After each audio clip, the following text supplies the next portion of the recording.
This episode of Off My Shelf contains coarse language and adult conversation. Listener discretion is advised.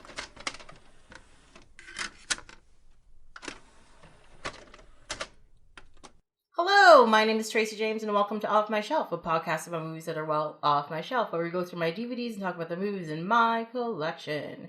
In this episode, Mike Suderman is here to talk about the best way to crush your enemies, to see them driven before you, and to hear the lamentation of their women, as we talk about Conan the Barbarian and Conan the Destroyer. Welcome! Thanks for having me.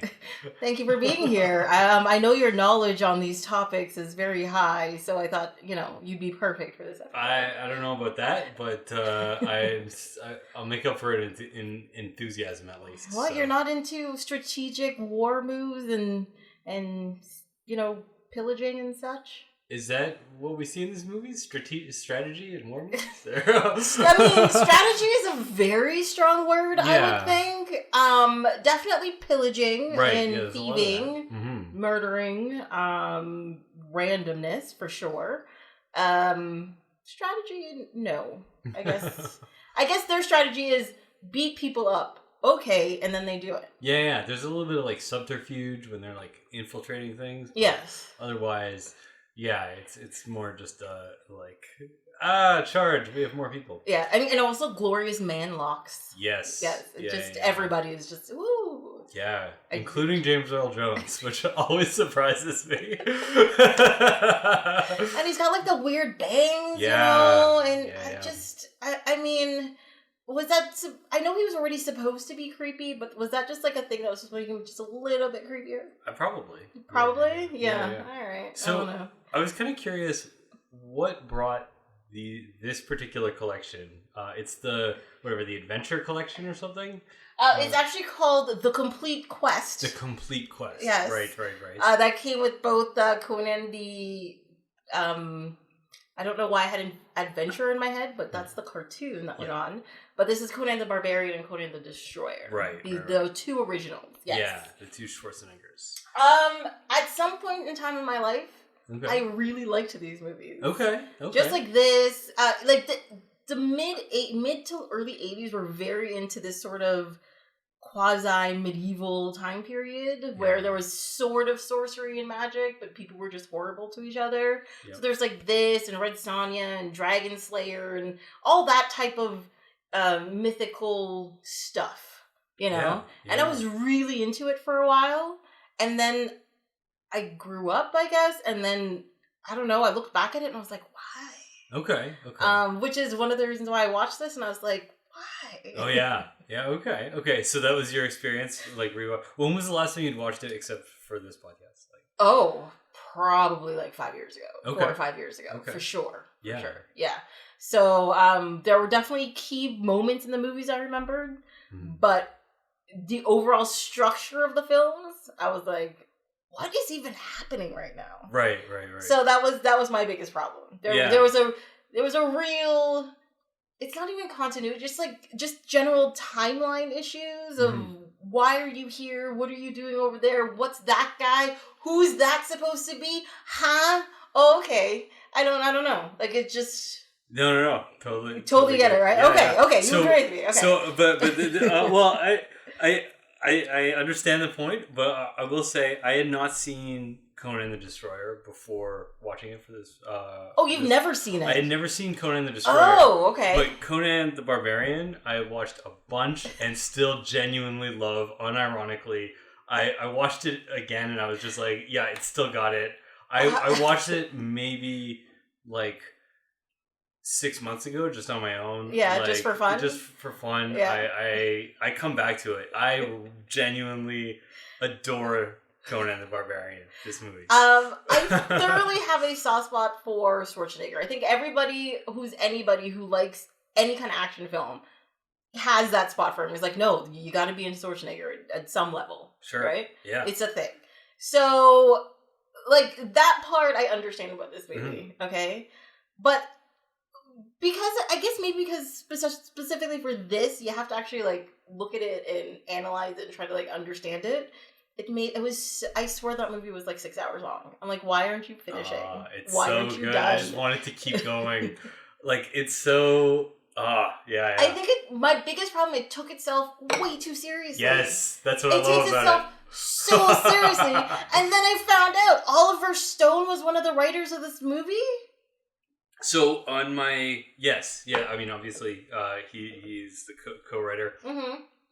But in my very thorough Wikipedia research, apparently it was that he wrote an early script while super coked up and sent it to the studio, and they mostly ignored it, but took a couple of like scenes out of his script. Okay. And like at one point, his pitch was like it was going to be set in the far future, like a Thundar type idea. Okay. Anyway, again, I don't know if it's totally baseless. But so wait, but just isn't that just He-Man? Like it's Eternia? Yeah, but I don't know.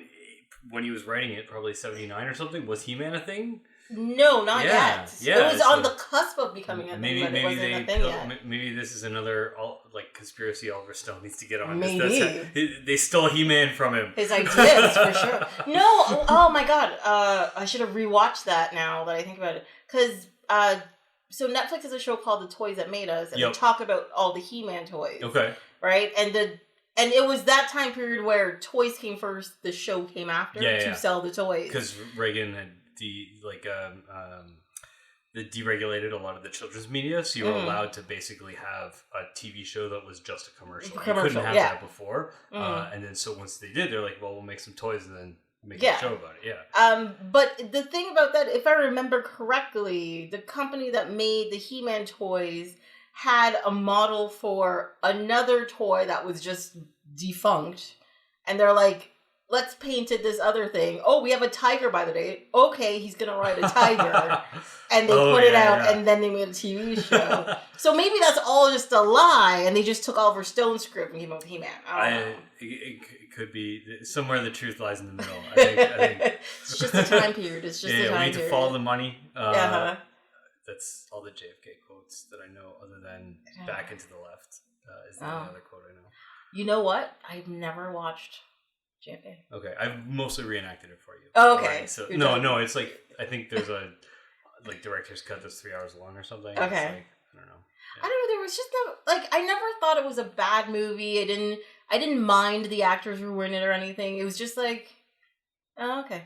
It's just shruggy to me. It's just like, yeah, fair enough. So never got around to it. Yeah. I keep saying, oh, one day I'll probably watch it, but then one day 800 other things come out, and then I watch that instead. So what can I say?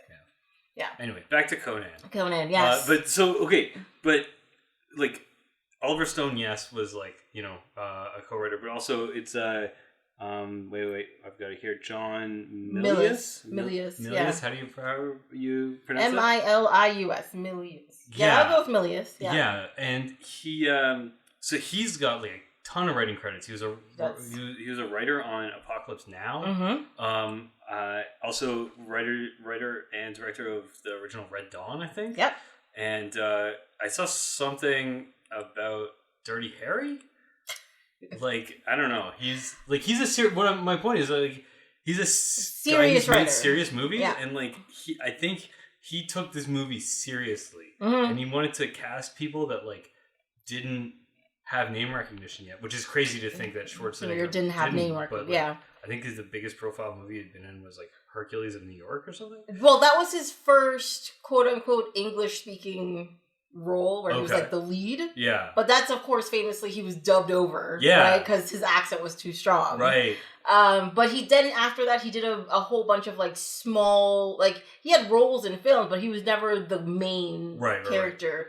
Right. And this movie was like his first he's the center of attention. This is his movie. Yeah. And he's carrying the whole thing. It was a risk. It was a huge risk. At the time. And just talking about being overdubbed, I read that Schwarzenegger was in voice training with Robert Easton, who's like an old school actor / Robert Easton. His name sounds very familiar. I think he's like a golden age. I don't know any specific credits. I didn't write that down, but anyway, he was in super high level professional voice training to get rid of the accent, and still the first line he did, which you quoted at the top of this podcast, was so bad that he so had to. The director was like say it like again. like yeah Do it again. Do it again. Yeah, doing tons and tons of one-on-one coaching with him throughout the whole movie. Oh my god. Well, that's the thing. So the thing that frustrated me a lot about this movie is the fact that there's nobody else in this movie who has an accent like his. Yep. Except for the wizard who has his Japanese accent. All the people have been wiped out. Yeah.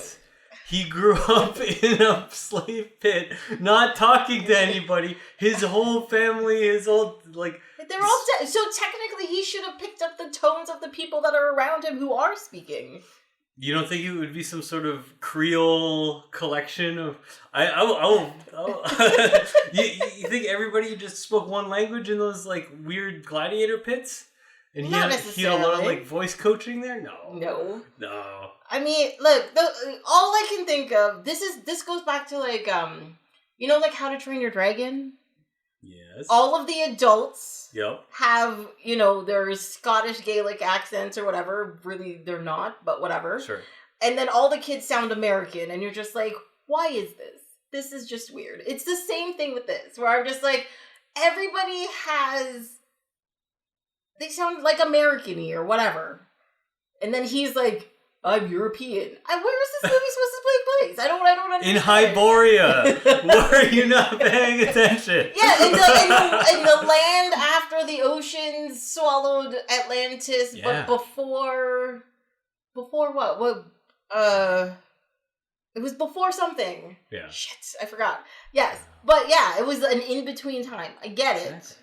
But at the same time, where did his accent come from? That's all I need to know. Okay, how about one, lay off of me as is best. But two, it's actually Subutai who was totally overdubbed apparently in this movie.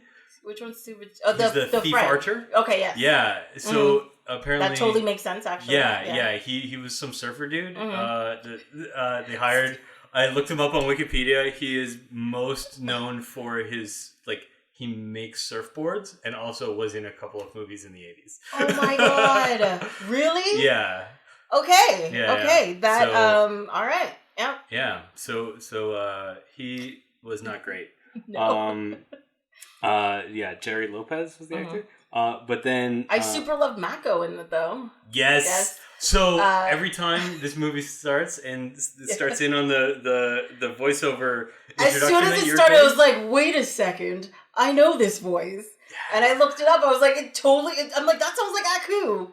Totally was. I was so excited. It's amazing. You turn it on, it's like Samurai Jack. Oh, it's so good. And it's in this Samurai Jack uses the same cadence. It's fantastic. Perfect. And I love Samurai Jack and I love this, so it makes sense. It was fine. That was the one part I really enjoyed. I was like, as soon as Mac started talking, I'm like, this is great. You can keep going. Yeah. And then something else happened. I was like, ugh. Nah. Go back. It's fine. What's funny though, not to jump ahead too much to Conan the Destroyer, but because Mako does the same, a similar voiceover at the beginning, except when I first, again, this was my first time watching it, I started hearing the voiceover. I was like, oh, did they get a sound alike for it? I thought they did too. They didn't, but he is different. So phoning it in. He's just like it was 10 minutes before they had to finish the send the print off, and he's like, oh man, we forgot to record the opening credits. Do it in one take. Go. I thought they replaced him as well. Yeah. Because he doesn't put in that guttural deepness. He's just like, yeah, the land before, blah, blah, blah, blah, blah. And he just goes. Yeah. All right. You can tell he's reading it off. You can hear the page flip almost. Where he's blah, blah, blah, flip. Yeah. Blah, blah, blah. Before the seas flipped. Atlantis? Is that right?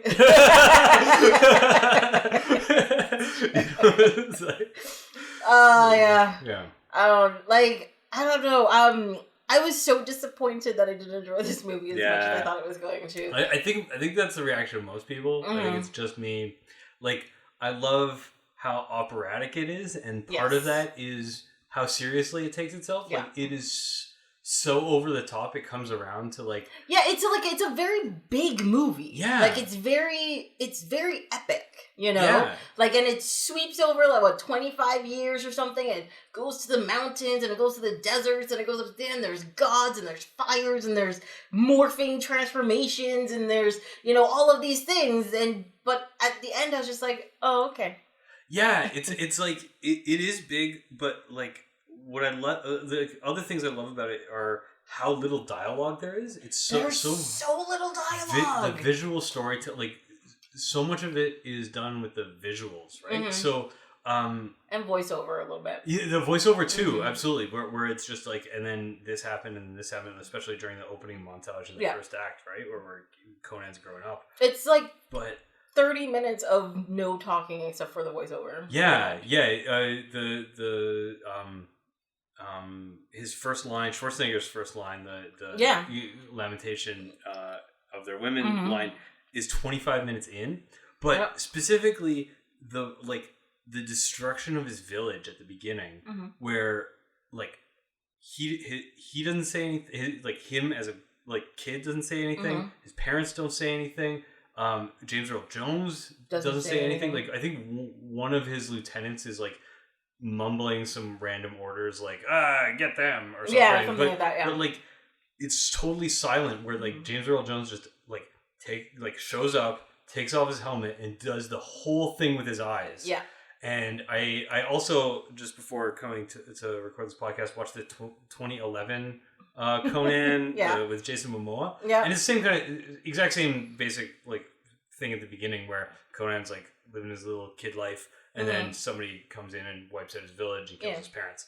But it is so long. There's so much dialogue about like, oh, don't like Conan, you have to go. Don't worry about me. I'm gonna die. Save yourself. Yeah. Like and then like there's the villain's gonna say a bunch of like monologuing stuff. None of that. It's just all with James Earl Jones's eyes, and it's brilliant. I must admit, that first 25 minutes sets up something great. Yeah. It really does, and I will agree with you with the lack of dialogue and just the music and like the visual storytelling. Fantastic. Yeah, right? It's a little bit of a dip when he visits the crazy witch lady. Yeah, and you're just like, what are you even doing? Like, what is this? Then he just walks off into somewhere, and he saves the archer dude. Yeah. And then for some reason he's in some village and he sees snake people, and some chick joins them, and he falls in love apparently. Yeah. After one battle. It just okay. It just gets super choppy right after that. It's so so they're generally looking for snakes, which is like the dumbest quest. They're like, hey, have you seen like a snake? Right. And then like exactly. And then they talk to somebody who's like, oh, snakes. I guess there's some snakes in that tower. They're kind of creepy. Yeah. Hey, by the way, do you want to get high on this black lotus? And then they just get high, and they're wandering around. He punches a camel. Yeah. And they're like, hey, why don't we just try to break into that tower, because there's supposed to be jewels there, which is actually the plot of one of the original Howard Conan stories, which is just, there is a weird tower in town that apparently has jewels in it. Let's break in. It's called the Tower of the Elephant. And it's like, he finds weird stuff in there, but like same thing where he goes to a tower that doesn't have any doors and doesn't bring a rope. And, which is just weird. Yeah. But it makes more sense in this movie because they're just stoned, and they're like, hey, why don't we hey, I got a good idea, guy. Let's do it. Let's do it. And exactly. Then they go. Yeah. And then they show up and Valeria's there, who I think is actually a great character. And is like, one, the hell do you two think you're doing? Yeah. You don't have a rope. And then is like, do you have any idea what dangers are in there? And they're like, no, we haven't done any research. What is this, Ocean's? We just showed up. Yeah, what do you think this is? Ocean's 2? We have done none of our prep. Yeah. And then, so she's like, okay, well, why don't you guys go first? If you don't know what's dangerous. They go first, and then when they do get in, she's like, I'm going to check out here where all the, cultists are, or probably the treasures. Mm-hmm. Why don't you guys go check out that snake pit? Yeah. Let's go, just have a look. Just have a look. But my question is, I don't know if this was explained or not, but why was Valeria there? Because I know she wasn't there for the jewels. She was there for some kind of other reason. No, I think she was there for the jewels. She was a thief. Right? Like, that's why afterwards she was like, when they get confronted by the king and are like, hey, you broke into this thing, and here's a bunch of jewels to save my daughter, she's just like, why don't I just take the jewels and leave? I don't care about Thulsa Doom. Yeah, like, I just, like, her appearance just confused me the whole time. But I do agree with you. She's a pretty decent character. And I'm pretty sure Red Sonja is based off of her, isn't she? Or was Red Sonja always a thing beforehand? That I don't know. But I do know she apparently won a Saturn Award and also a Golden Globe for Best Newcomer Actress. For that role? For Valeria. Oh. Yeah. I'm okay with that. I'm okay with that, yes. Yeah. They didn't... I don't find they use her enough, but I'm glad... Compared to Destroyer, she wasn't like some wafy, boring woman. Yes. You know, she had like power. She did something. She was like, I don't need your help. I can beat the shit out of people myself. Yeah. I'm good. Yeah. You know? Yeah. The way she dies sucks. It was kind of stupid.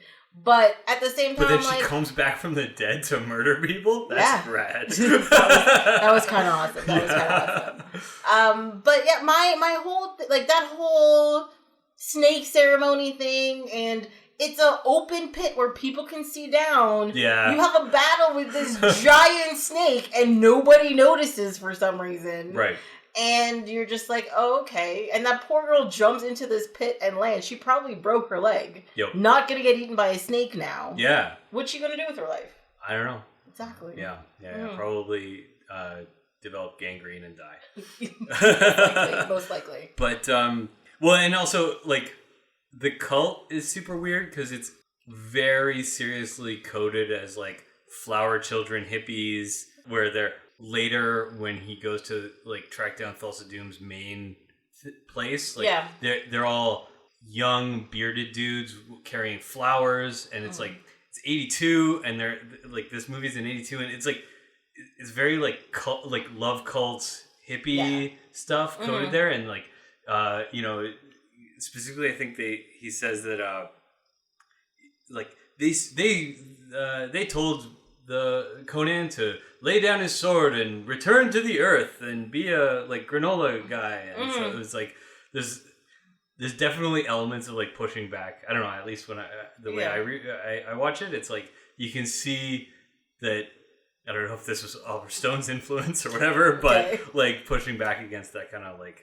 Mentality. Yeah, hippie kind of stuff. But isn't this after like Manson and stuff? Because weren't they kind of like a bunch of hippies? Yeah. He was like, go kill people now. Yeah.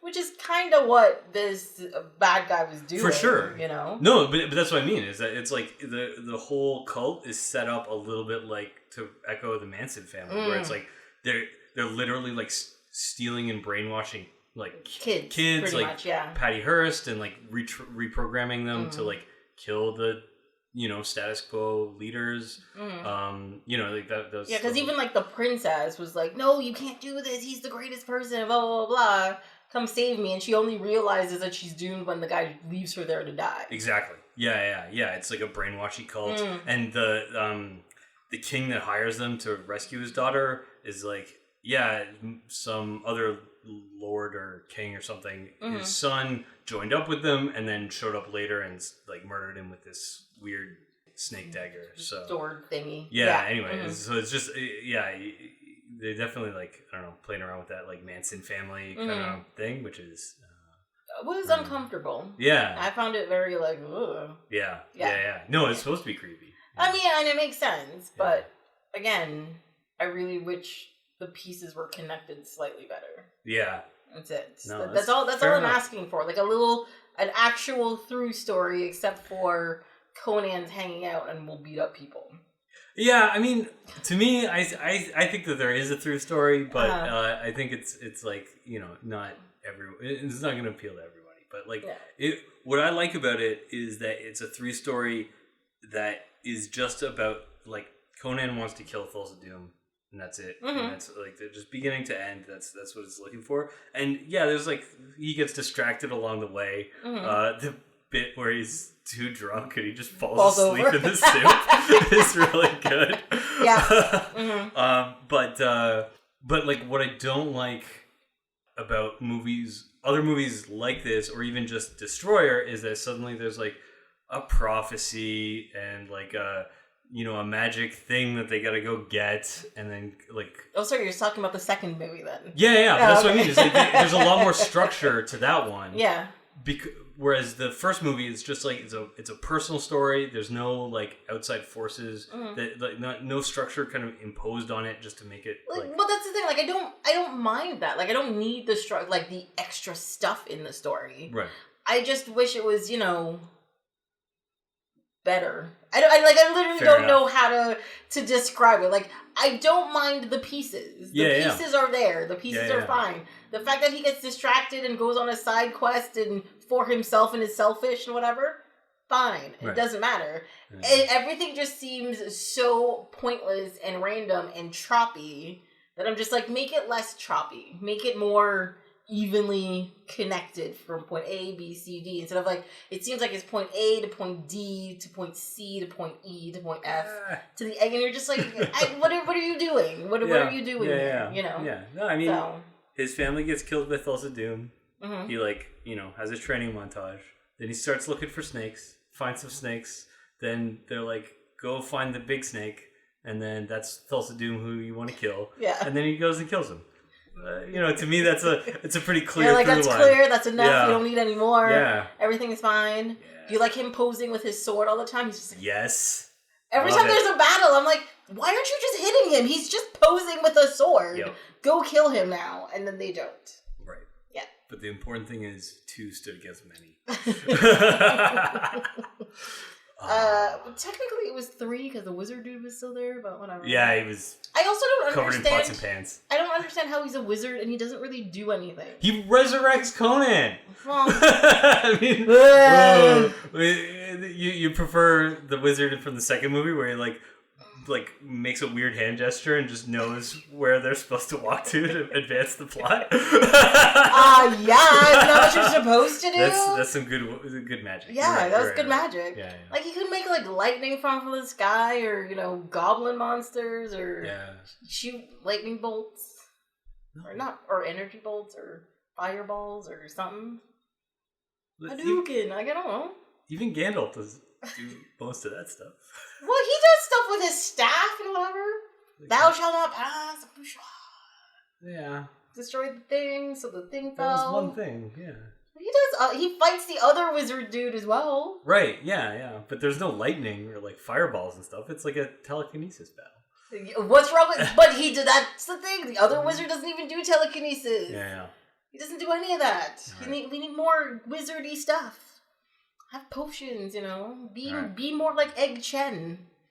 Some stuff. Okay. What else? I thought, again, the like whole writing all the way down and the like on his face skin. And all that kind of stuff. Yeah, because it's like it goes straight from like the super operatic, like he's literally being crucified on the tree of woe. That's so awesome. Like it's just metal. Yeah, that's what this movie is to me. Where he's like about to die, and a vulture comes to bite him, and he kills it himself with his he just rips out its neck. Yeah. Okay. Yeah. Awesome. That's how badass he is. Apparently. Yeah. Mm-hmm. And then from there, he's still basically dead by the time they get to him. So they have to do this crazy resurrection ceremony where they're fighting off ghosts who are trying to drag him to hell. Yeah.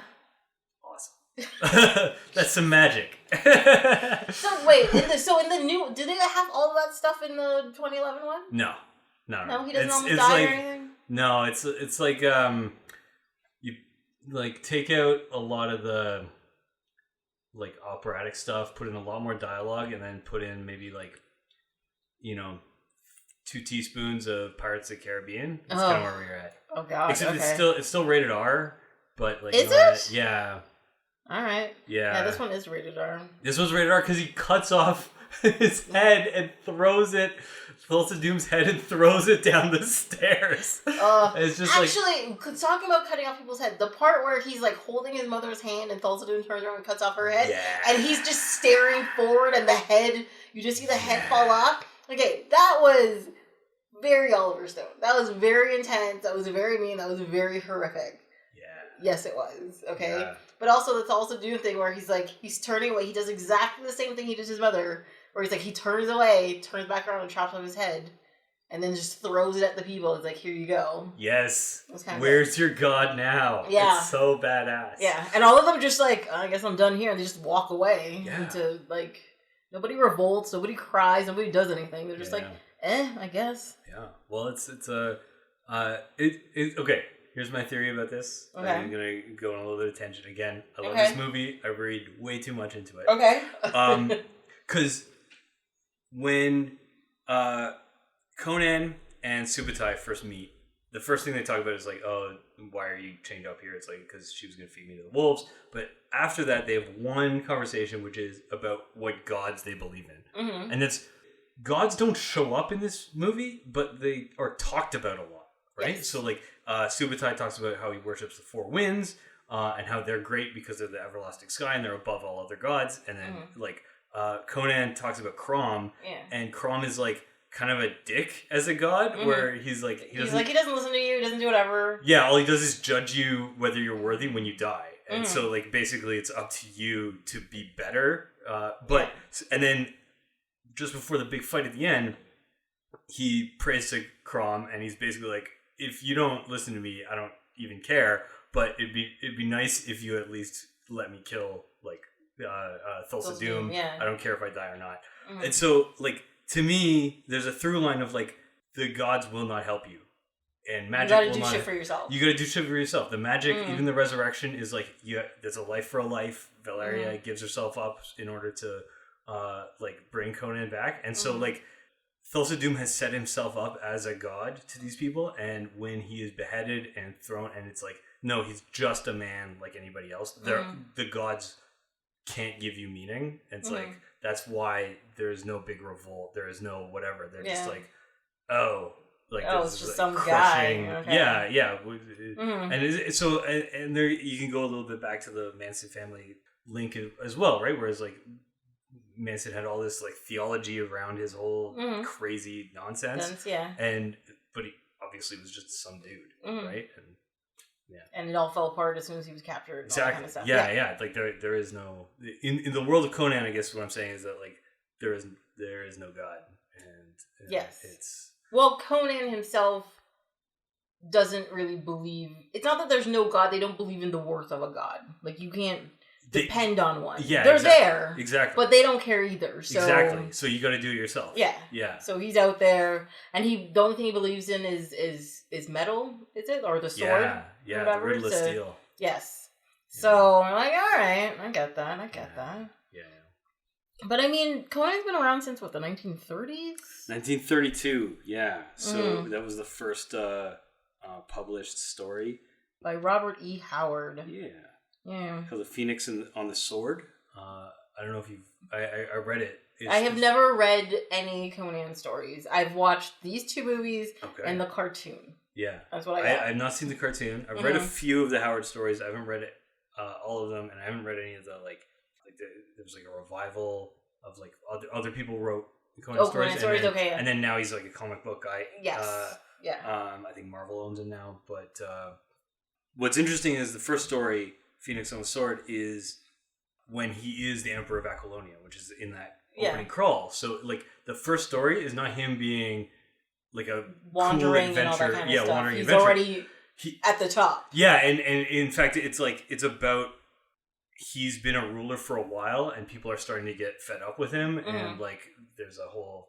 It's just a short story. It's pretty quick, but it's, like, it's about... uneasy lies the where's the throne, where's the crown, like that kind of, I mangled that horribly, but like the fact that, like, when he he talks in the story about, like, he shows up and he's like this great liberator, and then they make him king, and then suddenly not all their problems are solved, and so now he's the target of their unrest, and so, like, they're looking to overthrow him now, and all this stuff. It's like, things aren't perfect. I hate you. So yeah. Right. That's surprising to me, though. That's where that started. I would have thought he would have just started as the wandering person or whatever. Yeah, and built to it or something, right? Like, yeah. Yeah, it just that's why it's interesting. So, I think it's cool. But I also saw, and you kind of shrugged when I said that he was owned by Marvel, so I guess you don't know anymore. I actually have no idea. I've never read the Conan comic books. So the thing that I discovered was back in 2019, they started what's called Savage Avengers, which has Conan, Wolverine, let's see, also, the Punisher, it's got to be owned by Marvel then. Venom, and Elektra, all teaming up as like the Savage Avengers. Those are some big name people to put on like a team with Conan the Barbarian. Yeah. It's weird. I have to say his comic book art is very pulpy. Yeah. It's kind of awesome. Mm-hmm. All right. Yeah, it's totally owned by Marvel. Weird. Yeah. Okay. Now I have to look for Savage Avengers things. Okay. Yeah, I wasn't sure if you knew any more about that than I did, but no. It's so weird. Man, is not one of the comic books I read. Oh, it used to be Dark Horse, or is it now Dark Horse? I guess it used to be Dark Horse. Oh, gotcha. Okay. So, according to this Wikipedia page, what happened was Marvel had it, then it went to Dark Horse. Dark Horse had it until 2018, and it went back to Marvel. Oh, okay. That's it. It's weird that it's still a going thing. Like, they're still making Conan stories and not just like low grade. Oh, we've got Conan and he's like here's like a 3-part whatever man, Yeah, exactly. No, they're teaming him up with Wolverine. Yeah, they're like they integrated him into like modern. Yeah. I wonder if is it modern or would it be like one of those like like 1602 where they like, replant. I don't know a lot about the Marvel somewhere. world, so you probably know more. But from skimming the Wikipedia page, yeah. There is a place in the Marvel world called Savage Lands, which is like a Lost Worldy type thing. Yep, that's where what is it? Sinestro used to do stuff. Okay. Yes. But so it's in modern times, but there are dinosaurs. I think. Yeah, so it's like this lost valley. Like think of like Themyscira, right? Yeah. I know that's DC. Calm down, people. Whatever. But it's like this lost area on Earth, right? That's protected that only certain people have been able to find and get to, right? And it's like an untouched place that's been around since before the dinosaurs. Okay. And it hit like the asteroid hit, and this place was still protected. Yeah. So there's still dinosaurs in there. There's still these crazy predators and all that kind of stuff. But it's also sort of a magical place because, for example, if you ever watched the X-Men cartoon back in the day, you would know that when Xavier, for example, goes in there, he can walk. Oh, right. Okay. Hold on, I think I'm butchering this. I think it is Sinestro. Okay. No, not Sinestro. Oh my god, I can picture this character in my mind and I can't remember what it's called. Paint us a word picture. He is like 7 foot tall, he's super white. He's got like a red diamond in the middle of his forehead, he's got black hair, and he's got this like quote unquote cape that's actually like in pieces, but it's like purple and it's like got this like wave thing pulling the back. It's got like this purpley bodysuit thing. It's Spawn. It's not Spawn. Oh my god.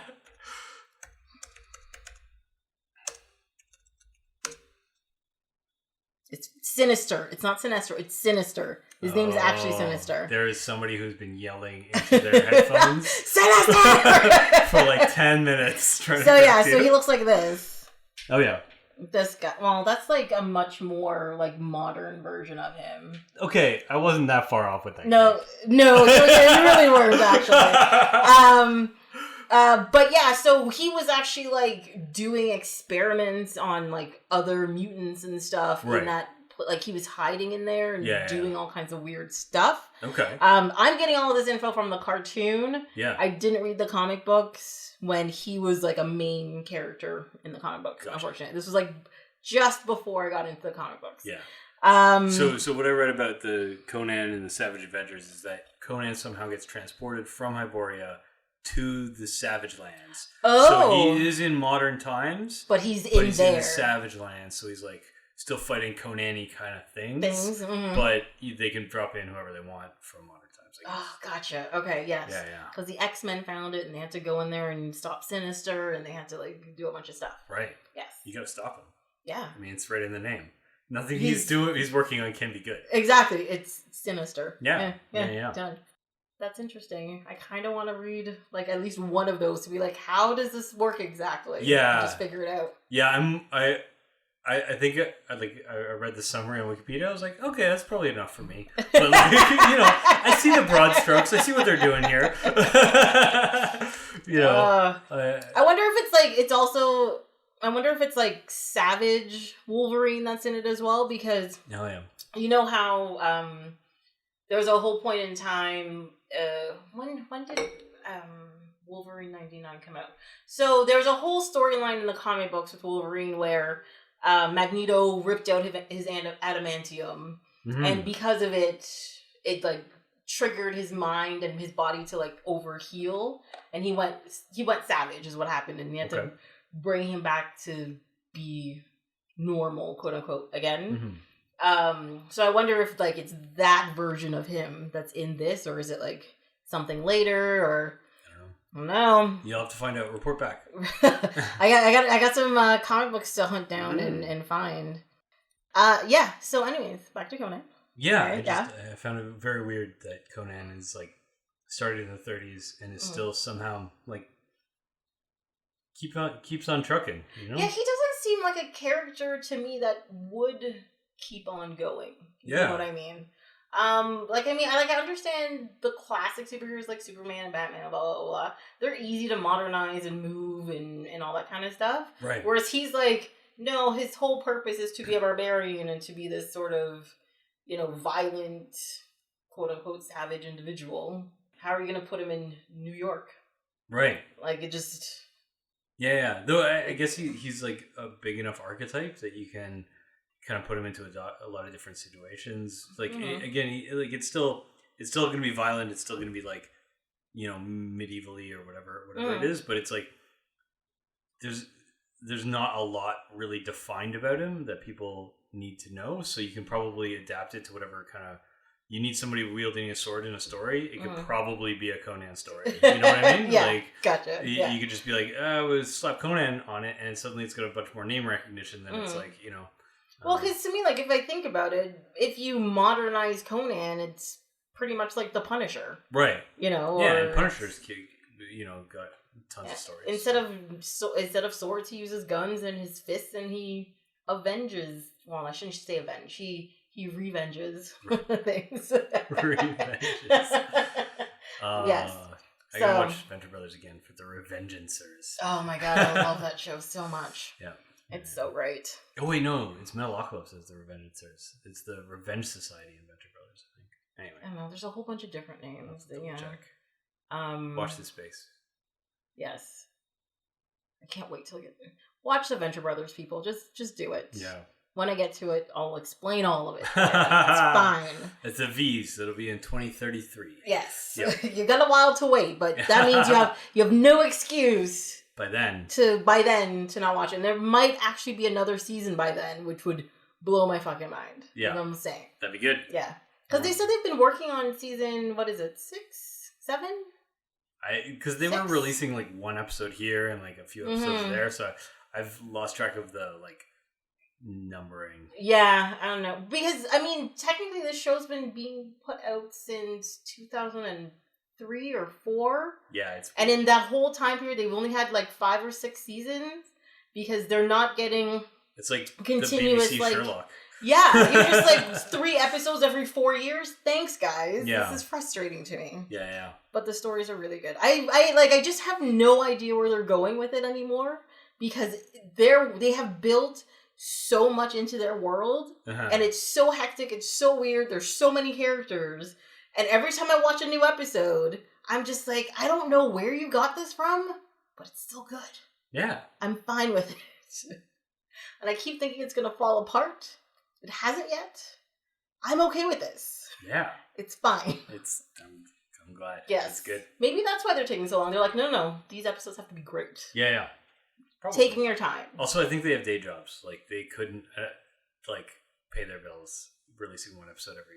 Oh, yeah, probably not. Yeah. No, but I think they work on, like, a bunch of different shows and stuff. Right, but that's what I mean, is that they're probably working on the shows that pay their bills, and then every once in a while they're getting together this is the passion project? and jamming on a couple of Venture Brothers ideas. Yeah, you know? I can see that. Like, it's thoroughly, like, a passion project. I get that completely. Yeah. Because that is not that is not a show that's going to automatically attract people to watch it. Mm-hmm. Unless you're, like, a very certain type of person, like me and you. Mm-hmm. But once you sit and you watch it, you're just like, why wasn't I watching this before? Should we get back to Conan? Yes. Okay. So then came Conan the Destroyer. Yes. That apparently, so I was doing a little bit of reading about this, and apparently Schwarzenegger and the director had a real problem with the studio when making this movie. Because they wanted to make it... Okay. The new director, which was Richard... Fleischer? Yeah. Or was it John Milius? I don't know. I forget what I was reading. Okay. Anyways, but the gist of it was the studio wanted to make it a more family-friendly movie, and they were all like, what the fuck is your problem? Yeah. It's not a family-friendly movie. Yeah. So that's why you kind of have this... Did you see how we cut off the head of the villain at the end and threw it down the stairs? Yeah, like, what don't you understand about this? It's like, listen, what we're missing out is the kid market for this beheading movie. Well, I think, too, because this was the whole... Like, this was also, like, the toy generation, right? Where the toys came in. And they were totally like, get kids in here, they'll watch it, and they'll buy all the toys. Yeah. And I think that's where the studio is going. They're just like, money, not... creating another, medieval operatic epicness again. And they're just like, no, get kids to watch it. They'll buy stuff. Yeah. So, and that was one of the problems. So they brought a new director in? Is that what you're saying? I think that's what it was. They brought this new guy in. Yeah. And Schwarzenegger had a problem with the thing the whole time. Yeah. But I'm also, after watching it, I'm surprised this is a PG movie just because of Grace Jones is incredibly scantily clad 98% of this movie. Yep. There's a lot of her butt. Yeah. There's a lot of really unpleasant angles that I'm just like, why is this the shot that you picked to throw in here? But it's okay because they put a tail on her for some reason. Yes, they did put a tail, which I didn't understand. Yeah. It's so bizarre that I almost feel like maybe she wanted it there. Because she's more like she makes she would make strong choices, and from the general gist of the rest of the movie, I feel like there were not a lot of other strong choices made. So she's like, no, this is what I'm wearing. They're like, yeah, but no, this is what I'm wearing. Yeah.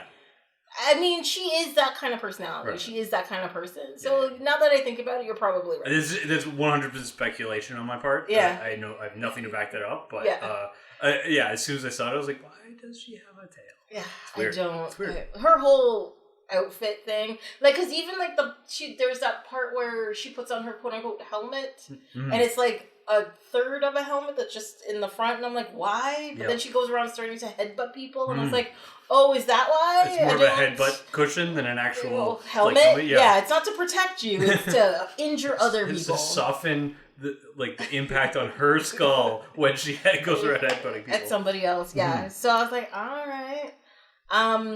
But this movie, based on your issues with a lot of movies like this movie has all of the issues that you didn't want. Yeah. So in a movie like this. When I was prepping for the podcast, last night I watched Conan the Barbarian. And as soon as it was done, flipped this one on, and I was like you could hear the record scratch. Yeah. When even just when Mako starts and he's phoning it in. Yeah. And then the they start spouting off about the oh no even before that, because the movie starts with Conan and his thief buddy making quippy comments to each other, and I was just and then they're in some weird. They're at some weird altar for some reason, and they're stealing something from a dead body. Yeah, and then they get surrounded by these people as they're right, and he talking to each other. Conan fights off single-handedly like at least as many dudes as are in the climactic fight of the last one. Yeah. Where like he had to prepare and he had to like pray to Crom, who he'd never prayed to before, and it was like, this is gonna be the biggest epic fight, and then they just start out with this one was just like, it's an ambush. It's like, oh, you're all dead now. He's a superhero now, which is fun. Also, his thief friend is the main henchman to the Joker in the first Batman movie. Which first Batman movie? Sorry, the Tim Burton one. Yes. Oh, interesting. He's the guy with the hat.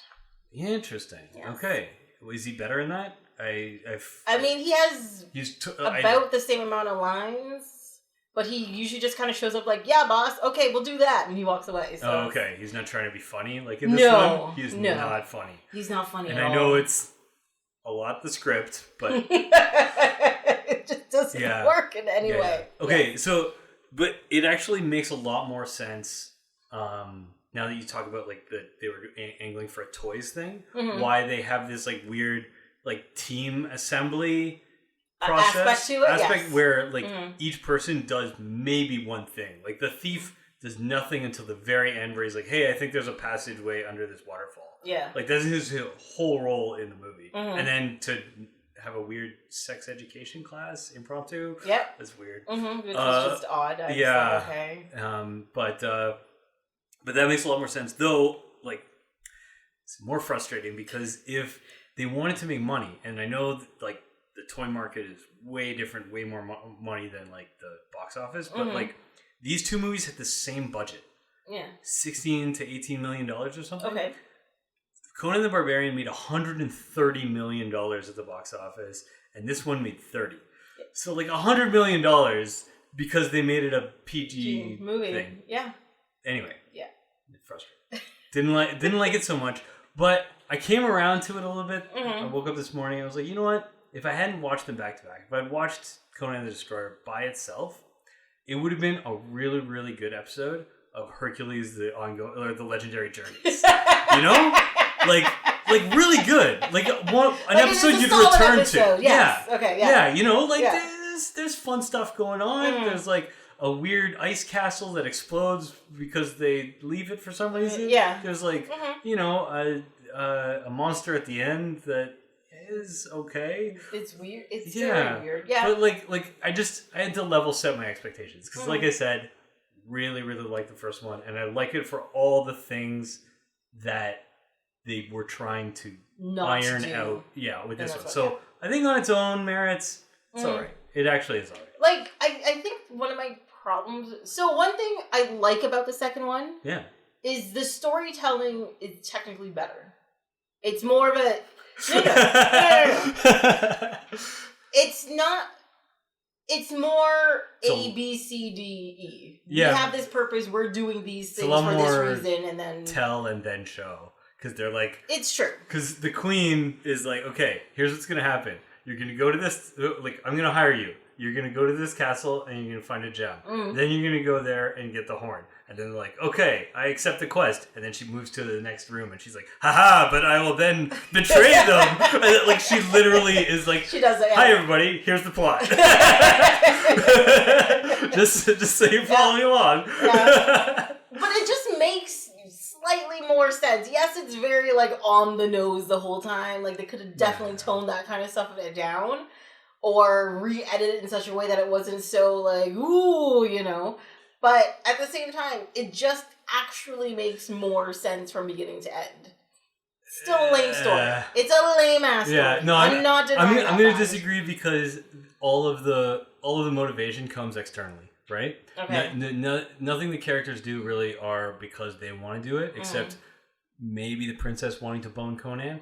But which was like, really uncomfortable. Yeah, but everything else was just like, here's a prophecy, here's a like plot, like everything that they're doing and acting on is coming externally, and so to me, because of that aspect, I would say that it's not strictly better; it's just a different structure. Okay. Yeah. It's a structure I like better. And that's fair enough. There you go. That's totally cool. But my other problem with this movie, it's like they took pieces of different movies and threw it in here. Yeah. And I was like, what are you doing? Yeah. You know? So, like, earlier I brought up, like, this time period and of, like, these medieval kind of movies and that time period. So, for example, this ice castle looked like something right out of Excalibur. Right? So I was like, did you guys just go to a sound studio next door, film that part, and come back? Like, probably. What are you doing? Yeah. You know? It looked right, like, all of a sudden they go to the ice castle, the color palette's different. You also have that weird, soap opera glaze on everything, you know, like that shimmery, ooh, it's a dream bit, and I was like, what is going on? I haven't seen a lot of, like, I probably watched Excalibur once, like, in high school or something, but, like, I haven't seen a lot of the contemporary movies, but I know exactly what you mean when, in the thing, my note here is, like, it looks like an episode of the Star Trek, the original series, where it's just, like, there's a side room with, like, one, like, piece of furniture in it, because that's the room for the thing. Like, yes, it's just, like, there's a bed here because we need a prison for the princess. Yeah. And then, like, in the other room, there's, like, one console, and it's, like, it's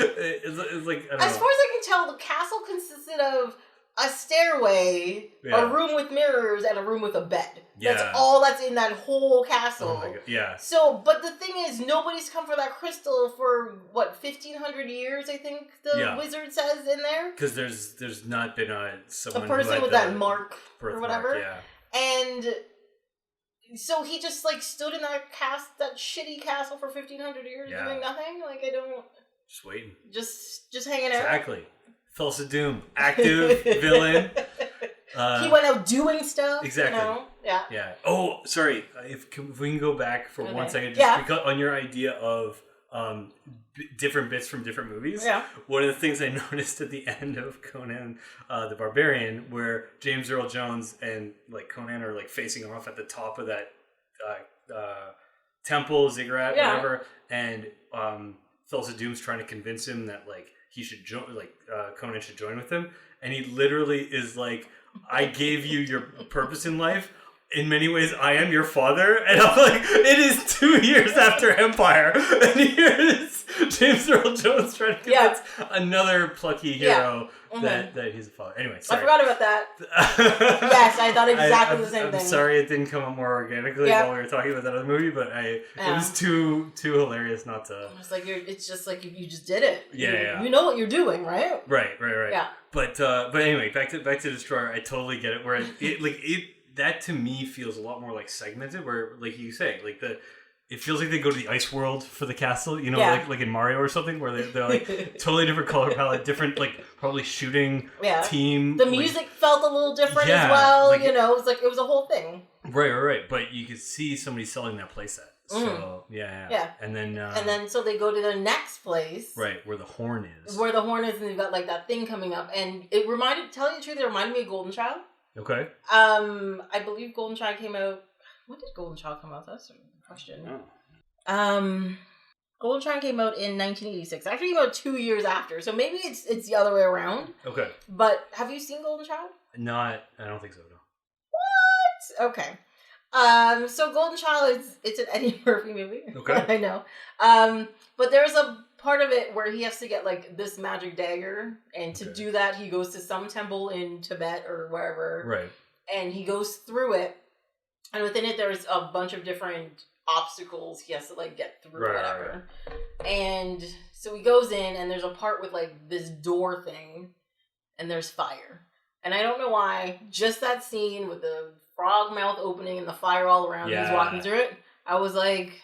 And the two, okay. Yeah. Well, I mean, it makes sense, right? It just reminded me of it. And Golden Child came out when? Late 80s? 86. 86. Yeah. So still mid-80s. It's 2 years, but, like, 2 years after, like, the Indiana Jones movies and this movie, like, they would clearly had a lot to work with.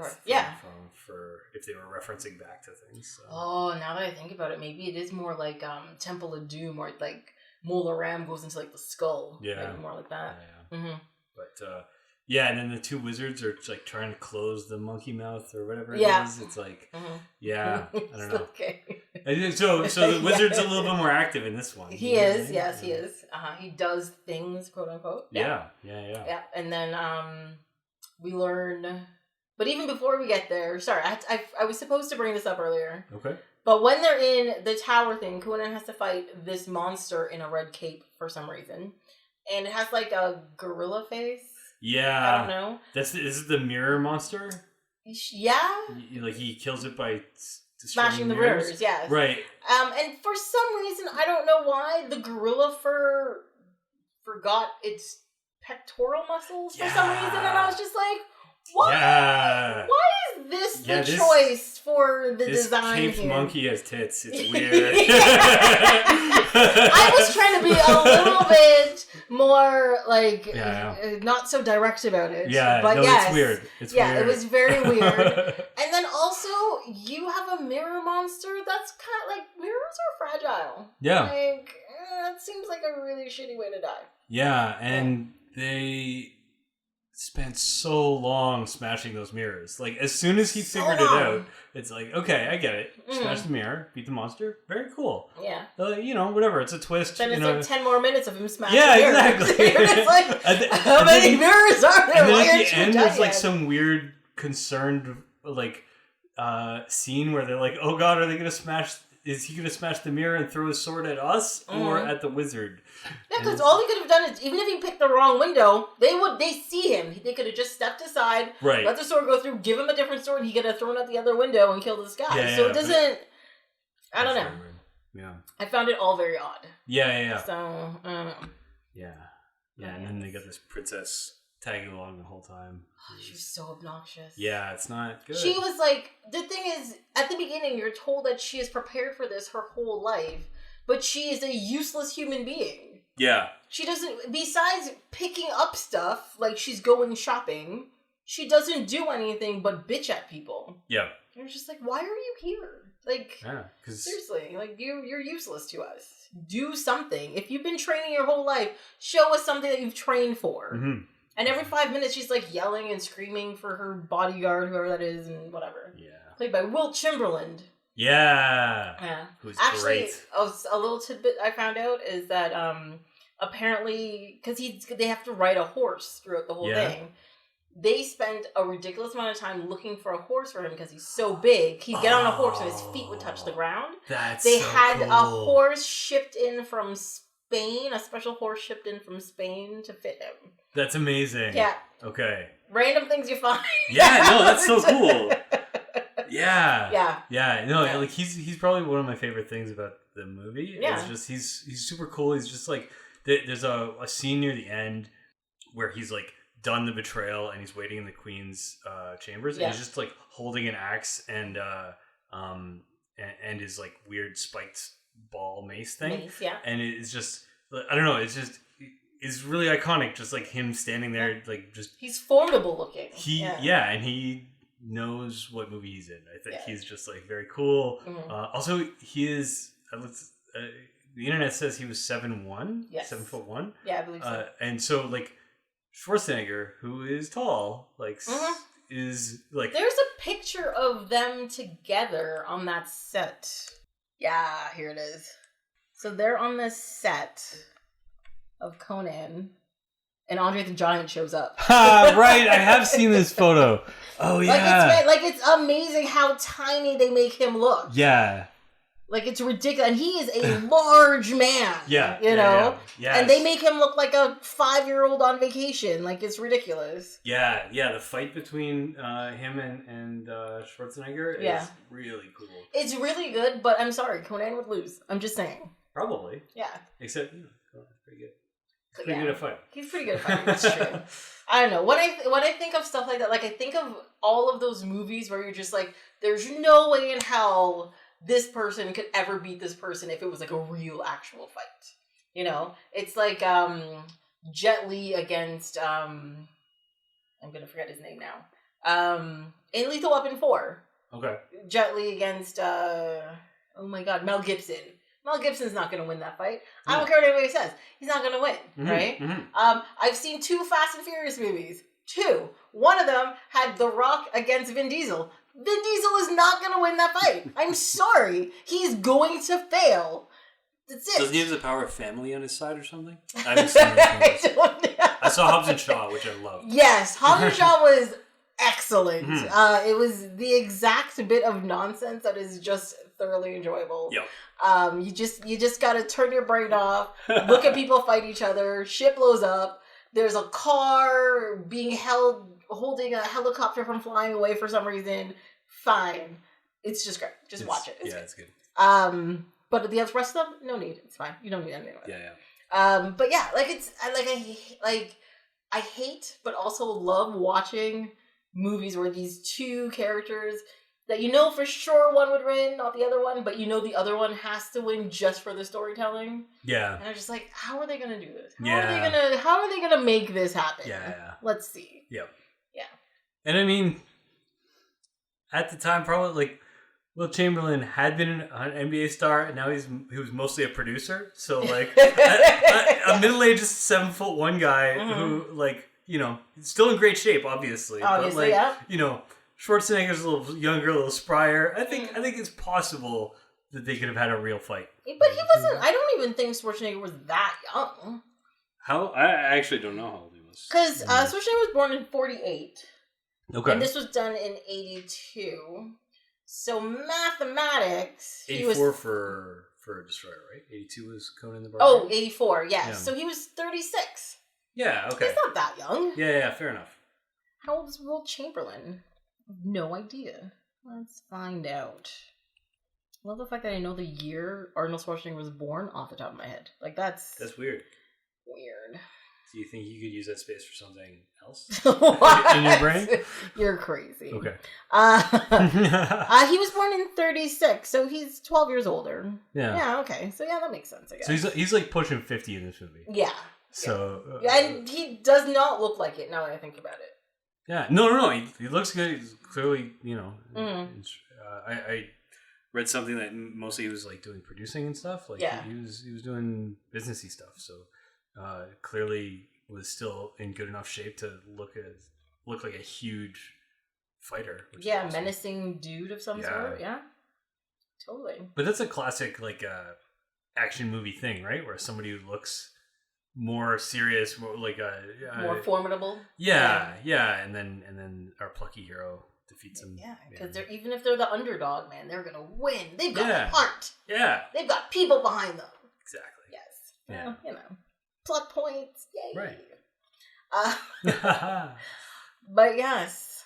What do you think about the like lame Star Wars like award ceremony at the end of this movie? I love the fact that Conan's like, nah, I'm good. I'm gonna go. Yeah. Yeah. I love that part personally. Yeah. But what's weird is I was actually really surprised that everybody else was like, yeah, I'll stay here. I'll do stuff. Right. But I guess it's because, they've always been thieves and scrambling for whatever. And now they have like a home. Right. So yeah, but I'll do this. Zula didn't strike me as somebody who would be in charge of like managing people. Mm-hmm. Like I know head of the guard, like in this movie is mostly about like being super badass and like being like a tough fighter, but like you gotta think there's a lot of HR responsibilities to like being the head of a palace guard. Yeah, I feel like maybe that's not where she would want her career to develop. Yeah, I actually think the way this is working, it's more. She'd be more like a personal bodyguard. Yeah. Yeah. It's not like she's not doing the HR part. She's like, I'm over here taking care of this. Not setting up rotations. Yeah, who's on guard tonight? Yeah. Can we get the left flank going over there? She's not that person. Right. No. That's what I was that when you're saying like you're surprised that people stuck around. Yeah. That was she was the one who surprised me. I was the most. Yeah, because she's like mostly a crazy stab person, and so it's like, oh yeah, instead I'll just live in this palace and just kind of hang out. Because she was with when they met her, they were trying to kill her in a town because she was with a raiding party and they killed all the raiders that were coming in, right? Yeah, and they captured her and they were gonna torture her / kill her. Well, yeah, they had her like tied to a post or something. Yeah, or, they were like throwing stuff at her. And, I think what Conan did was good, where they're like, no, if you're going to do this, make it fair. Right. Let her off. She wins, and she gets away. So they're like, yeah, you guys suck. You deserve to be murdered then. And sure. Sure. There you go. Of course, we're coming into it halfway through where we don't know how many of their Like, their people got killed. Their family are in her raiding They're band. like, you killed 3 babies in their sleep. You're like, yeah, but she's tied to a post. Let her go. Exactly. Anyway. Yeah, I don't She think earned those babies. Those baby murders. It was my fault. I went that dark. It's fine. It's fine. Yep. Yes. I don't know. Like, it just found...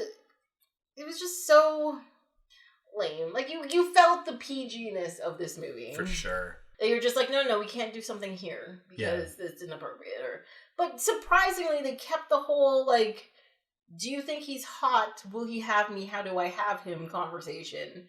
But she's 15. Is she? Okay. I missed that. Okay. Yeah. And, well, no, hold on. I actually looked up their ages. Oh, okay. So she's 15. Wait, the actress is 15? Yeah. Oh. And he's like 36 in this movie. That's a 21-year difference in age. Ew. Yeah. You know? No, so even like gross. but if they kept those ages in the movie, ew, that's gross. Yeah. And I was like, ugh. Yeah. Hollywood loves that. They love their 20-year age gaps. But that's the thing too, is that I think no matter how, there's a certain level a woman actress can get to before she's like the mother of everybody. I mean, look at like Jennifer Lawrence. She's doing movies like Joy and Mother and all that kind of stuff. But all of her love interest in Mother was Javier Bardem, who's 30 years older than her, and everybody's like, yeah, that's fine. Yeah. No. Also, why is she playing these weird maternal characters already? She's too young. But that always happens to women actresses, I find. For sure. Yeah, as soon as they hit 30, they're a mother. You can't, or no, not even 30, 25. They're like mother characters. You can't, and then you have to get if they're lucky, if they can make that transition. Otherwise, they just stop getting stop getting jobs. And they just disappear. Try to say jobs and work at the same time. They stop getting jerks. And I think they probably still get jerks. They will get jerks until the day they die. Yeah, yes, that is very true. But getting work, however, is a lot more difficult. Yeah.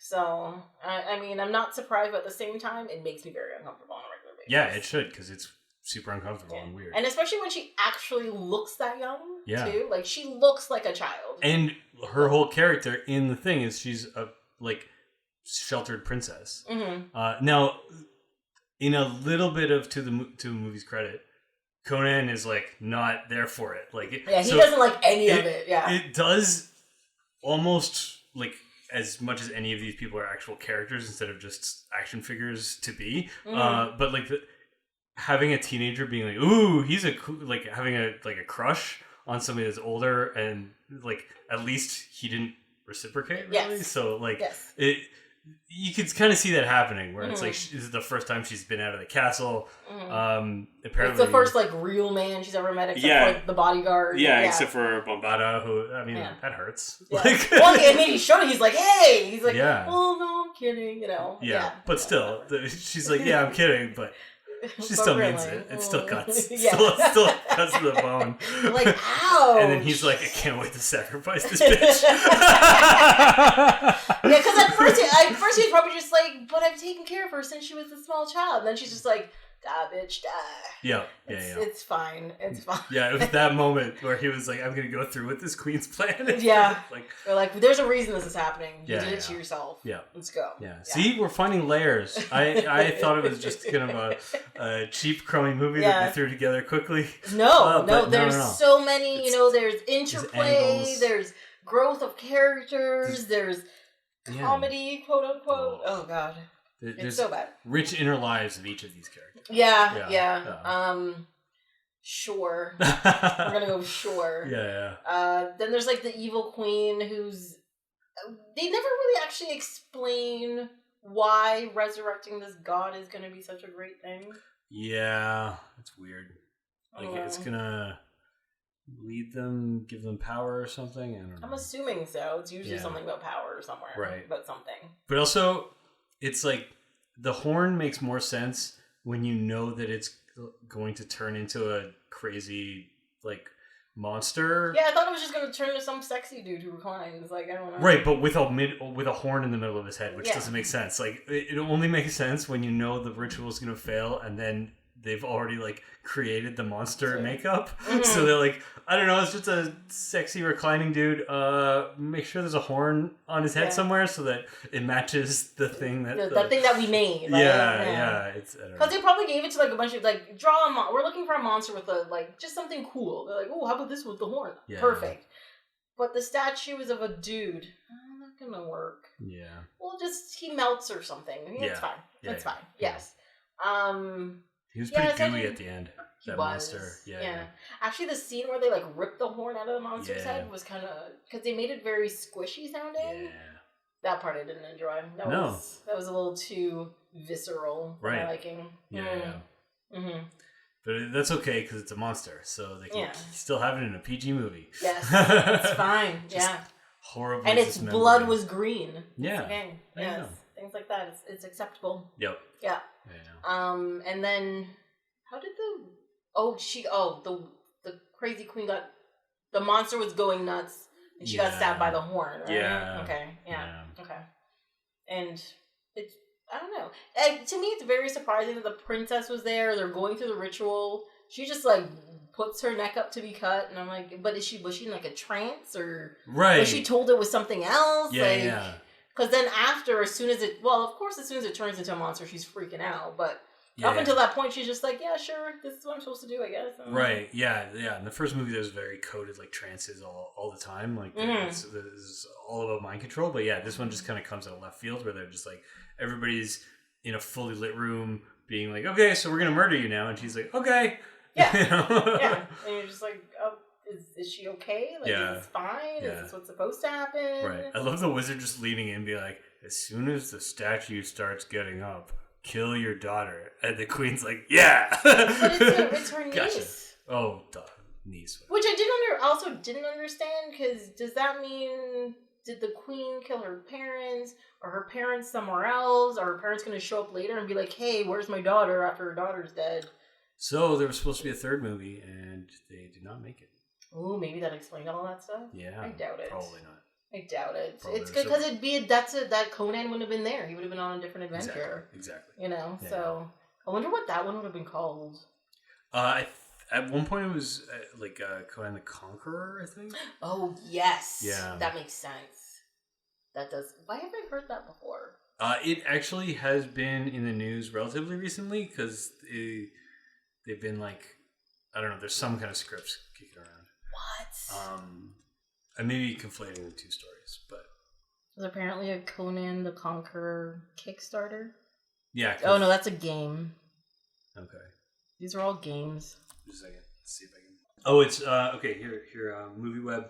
Schwarzenegger talks King Conan script with original director John Milius from 2019. So it's King Conan, not Conan the Conqueror. Oh, maybe we're thinking about Cull the Conqueror. It says Conan the Conqueror has a new plot, but this article was from 2016. Okay, but there was a movie called Conan the Conqueror being kicked around then. Yeah, there's also one called Legend of Conan, Conan King. Yeah. And then, I think I know what they're saying. So Cull the Conqueror was originally supposed to be the third Conan movie, Conan the Conqueror, and it was rewritten for Cull, and Kevin Sorbo played Cull the Conqueror. Ah, okay. That's what it is. That's what all that stuff is. When did that movie come out? 1997. Oof. It's been a while. Right. Also, I paid money to see that movie in the theater. At the time, I really enjoyed it. I don't know.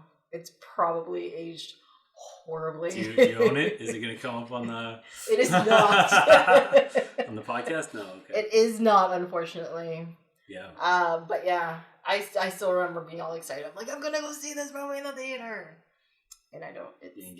Kevin Sorbo on it. Well, it had actually more to do with what's her face? I'm not. She was in Wayne's World. She was in True Lies, like the bad girl. Hold on. Jennifer Aniston. Oh my God, no. Definitely not. Her name is Tia Carrera. Oh yeah. Yeah. She played I forget if she played like a witch woman or something in Cull the Conqueror. And I can't remember if she was like a good person or a bad person. I think she was the bad guy. Okay. I'm like 90% sure she was the bad guy. It's one of these things where it's like she's a bad guy, it turns good at the end or something. Maybe. Yeah. I don't know. I've literally seen this movie twice, and it probably was within the same year. Right. 1997. So that was a while ago. Yep. So yeah, I don't know. Anyway. Carrera was also in a show similar to... Relic Hunter. Relic Hunter, yes. Yeah. Relic Hunter. They were both in like 90s I watched a lot shows. of that show. Oh yeah. I did. Nigel was very cool. Was he? No. I thought that was the whole point, was he was kind of not cool. Well, yeah, he was like nerdy and British. Yeah. Nothing wrong with that. That's cool. All right. Yeah, I'm totally down with it. Yeah. Yeah. Don't judge me. Yeah. Yes. Yeah. But so you mentioned Red Sonja as well. Yes. That movie came out a year after Conan the Destroyer, and apparently it's like generally the same team. Yeah, but it's more about her than it is about Conan. Right. But it's the same kind of same team that made Conan the Destroyer, and they're just like, hey, same director, based on a character by Howard as well. Try and build out this franchise. Mm-hmm. Yeah. Yeah, she only got one movie though. Yeah, well, it didn't do very well. No, but yeah, she was badass too. Yeah, I was kind of okay with it. Mm-hmm. Anyways. I don't know. I think that's about it. Yeah, that's about it. Yeah. Sorry, I forgot one thing. Mm. So in that second movie, the thief guy, he kept swallowing jewels, and I was like, that's not good for you. Oh yeah. That's all I kept thinking. Yeah, that's gross. I'm like, well, if they're properly cut jewels, they're gonna literally cut up your intestines. Yep. And then trying to get that out later, it's gonna be a problem. Yep. But seems like he's comfortable digging through the shit. So yes. Yeah, and probably without any wrapping on them, you really know when they're on their way out. Oh God. Yeah. Yes. You can cut that part out. That joke. I just said swallowing jewels cannot be good for your indigestion. That's all I wrote. Yeah. It's fine. Yeah. Yes. Yeah, and they're like big movie jewels too. It's not. Yeah, they're not like little tiny gems or whatever. No, they're like honking like 5 carat rocks. Yeah. Or bigger. Yeah. I don't know how carats work. I know it's a weight thing, but I don't. Bugs Bunny eats them. Sure. Yes, Bugs Bunny eats them. Yeah. Yes, many bunnies eat them. Yeah. Apparently, that's kind of a lie. Apparently, rabbits don't eat that many carrots. Right. I don't know. That's like cats don't drink that much milk because most adult cats are lactose intolerant. That's true. Yes. Yeah. Random things. I think they will drink milk. It's just it's not good for them. Yeah, and they just get really sick and throw up them. Yeah, it's not a great idea. It's not a good idea. Don't feed your cats milk. Yeah, as soon as they're over a year old or something, you should stop. Kitties. Yes. And that should be your sign off. The more you know. Yeah. That's all I got. Yes. So anyways, that's it about Conan. So after this rewatch of Conan, are you A, still in love with Conan, and B, what is your final thought on Destroyer? Okay. Destroyer's a fun movie, probably not return to it again. Mm-hmm. In preparing for this podcast, I watched Conan the Barbarian, which, as I said, I liked a lot previously, and then I watched Conan the Destroyer, and then the 2011 Conan, and by the end of that, I was like, do I really like that first movie, or is it just do I just want some fantasy action? And now that I'm kind of I'm done with it.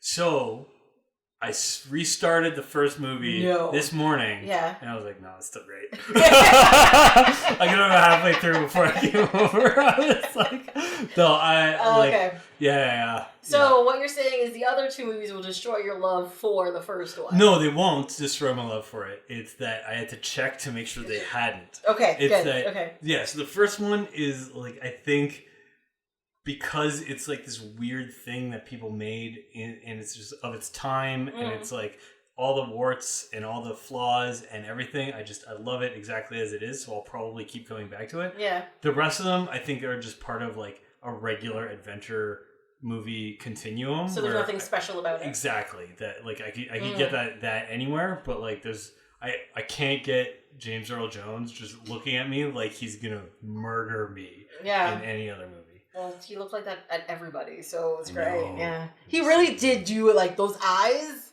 really got you. Yeah. It's no, you watch him in it, and he's the only one who knows how to act in the whole movie, and you could tell he's doing his thing. It's like I'm watching somebody act. It's great. They're like acting. Yeah. Yes. Yeah. But it also kind of works because he is so set apart from the rest of the characters because he's like this weird. He's supposed to be 1,000 years old, and he's supposed to like he's set apart. So him acting different from everybody else in the movie kind of adds to the otherworldliness. Yeah. Well, I think the thing a lot of these movies have, you need a good bad guy. Yeah. You need like a solid, proper bad guy that you're like, no, I believe he will murder everybody in the world. Yeah. And that's what he does, and that's why it works. And I think, especially like, despite the lameness of the characters and like the video game like story aspect of it, the second one, the bad guys don't seem that bad. You're just like, man, go away. Like, you just seem like more of an annoyance than like a villain. There's obstacles, right? Because even that monster at the end, you're just like, oh, he's gonna kill them. That's fine. Right. There's no like whatever. But like at the end of the Barbarian, he's at the top of the tower. He's got the sword. You're like, yes, he's gonna kill him. James Wilder looks at him and he just stops in his track, and you're like, I believe that. Yeah. He could still kill him. He could still, be done. Right. And that's one thing that first movie definitely got correct. Yeah. Yes. Yeah. Conan is in danger in the first movie, and it makes sense with the PG action adventure thing, right? Where again, I actually like after I thought about it, I didn't dislike the movie. It's just I probably won't go back to it for Destroyer, but like it's Conan's gonna win. As soon as those horsemen like come in at the very first scene, where they're at the crypt or whatever it is, and like he's gonna beat all of them. Yeah, but that's okay. It's like if you go in knowing that, and as it's just a different kind of genre selection, like choice that they made. But yeah. I got it. Yeah. Okay, so see the Barbarian, the first one. Yeah. Don't worry about Destroyer. Don't worry about the new one. Just leave them be. That's for me. Obviously, everybody's gonna make their own choices and have that is very true. Yeah. I did not rewatch the new one. I didn't get around to it. Yeah, I had never seen the first one or the new one, so I was like, I'm doing it. Here's a good excuse to do it. Yeah. Mm-hmm. So maybe I'm like 95% sure I saw it. Right. It is weird to see Jason Momoa that young, and he wasn't super young, but it's like he's just all I could see is Aquaman. Now? Jason Momoa now, yeah. And it's like he actually looks like he has some personality and he's having fun with it. I know. You actually I get it, but I picture Khal Drogo first every time I see him. Oh yeah. I'm like, oh yeah, he was that guy. Right. And then I see Aquaman, and then I forget about everything else he's done. But he's probably done like crap loads of stuff. Because wasn't he in Andromeda? Yeah, right. I always forget about that. Yeah, he's like the weird not Worf. Yes. Yeah. Yes.